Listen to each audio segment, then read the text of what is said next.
எல்லாருக்கும் வணக்கங்க. கோவை ஜெய் கடைக்கிலேருந்து பேசுகிறேங்க. இப்போது செகண்ட் ஆடியோ ரிலீஸ் பண்ணுறோம்.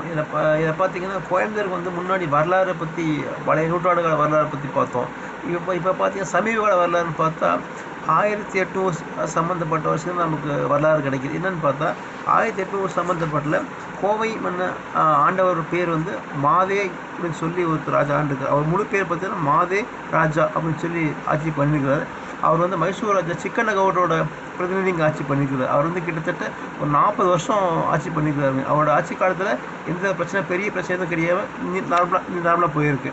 அதோட பெரிய ஹிஸ்ட்ரி அவர் ஒன்று தான். அதுக்கப்புறம் பார்த்தீங்கன்னா மைசூர் திப்பு ராஜாவோட கீழே தான் கோயம்புத்தூர் வந்திருக்கு. அதில் பார்த்தீங்கன்னா 3 போர் நடைபெற்றிருக்கு. முதல் போர் மைசூர் போர். இந்த 3 போருமே மைசூரை பேஸ் பண்ணி நடந்திருக்கு.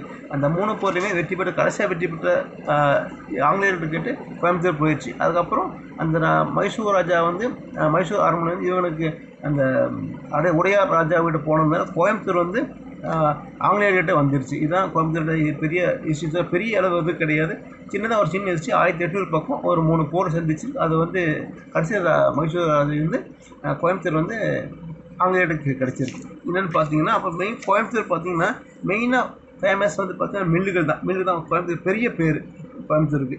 அதில் வந்து ஃபஸ்ட்டு மில்லு வந்து ஸ்டெயின்ஸ் மில் சொல்லப்படுற ராபர்ட் ஸ்டெயின்ஸ் மில் தான் 1888 வந்து கட்டியிருக்கிறாங்க. அதுக்கப்புறம் ஒன் பை நிறைய மில் கட்டியிருக்கிறாங்க. அதில் குறிப்பிடத்தக்கது பார்த்தீங்கன்னா காளீஸ்வரா மில், அப்புறம் சோமசுந்தர மில், ராதாகிருஷ்ணா மில், இந்த மாதிரிலாம் கட்டியிருக்கிறாங்க. இந்த மில்கள் வந்து பெரிய வளர்ச்சிக்கு ஒரு உறுதியாக இருந்திருக்கு.